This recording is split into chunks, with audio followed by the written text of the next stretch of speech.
mushonga wakangowanzi ndewei? Wakangowanzi ndewekuti nhengo yake ikure. Makadi asikana? Tinofara makadi zvenyu Prophet. Varovere maoko. Imimi ndaona makavhura hombe mama. Asi ingotaurirai kamurume inchokwadi. Ndisi kukwanisa kuzvitaura izvi Prophet, zvinhu zvacho ndoshaya pekutangira. Okay.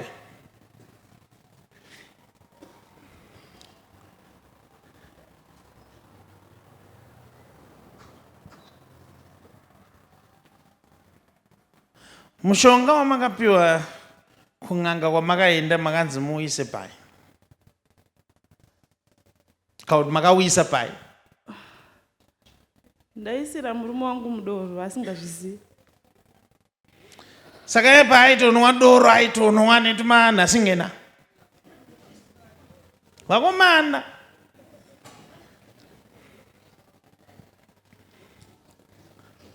Unongoturu unongwa masese.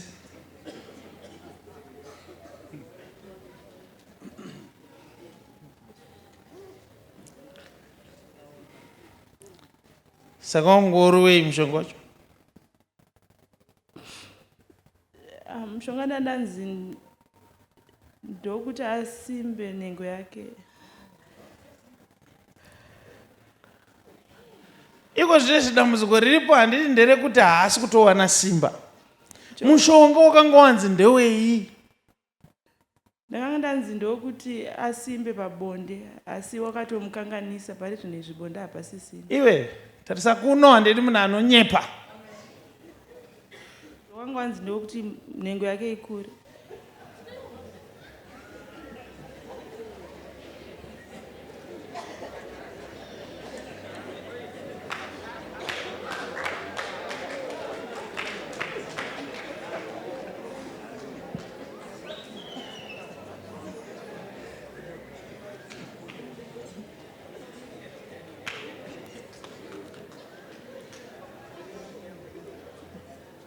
Ukaona munhu achitsvaga mushonga wakadaro anenge achiita inonzi compare and contrast.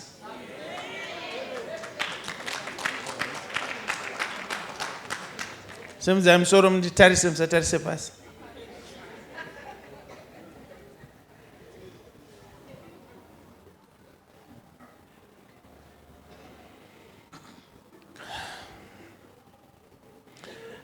Apa murume angobata mushonga uyu haachatoziva zviri kuitika kuti anga achibatirwa mushonga haasisina kana bonde raakuitika pamberi pake.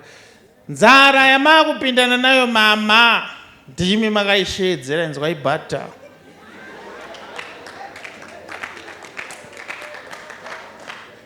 Inonzi nzara ndakarima. Ndokumbira mundibatsirewo Prophet.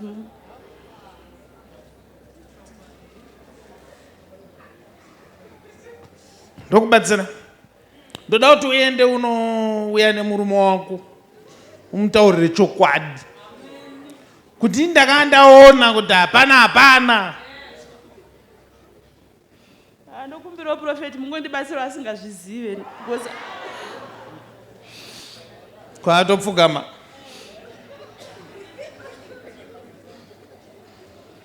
Nada.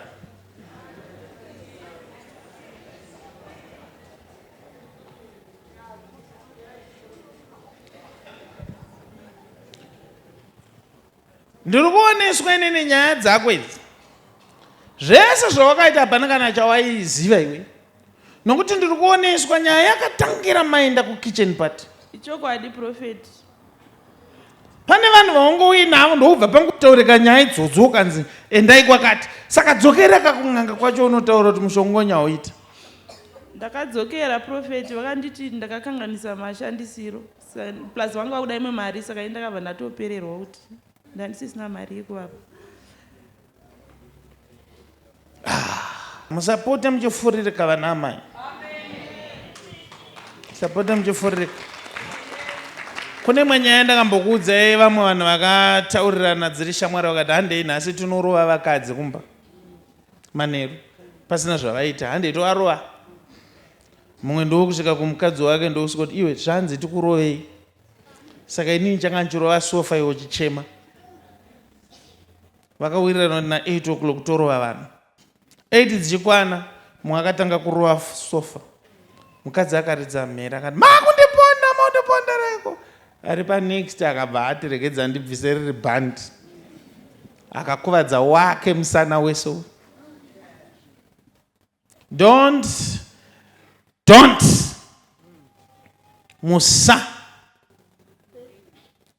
musateerere vanhu. Apa ndiri kunetseka kuti ndomubatsira here murume asingazive zvaakumbira kana kuti ngatiitei kuti murume azive. Ndibatsirewo akaziva anondirova profeti, ndibatsirewo asingazvizive.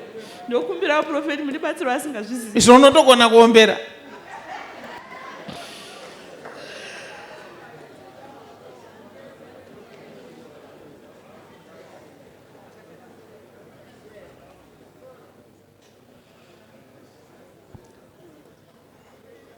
Ndozviita murume asingazive kuvhara chivi. Haiwa murume anofanira kuuya. Kana mati murume haauye,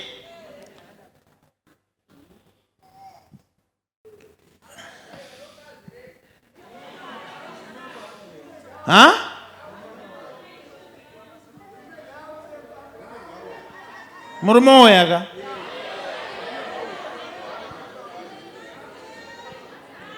toita kuti murume auye. Yakatopiwa mari nandakanasendera rupiwa.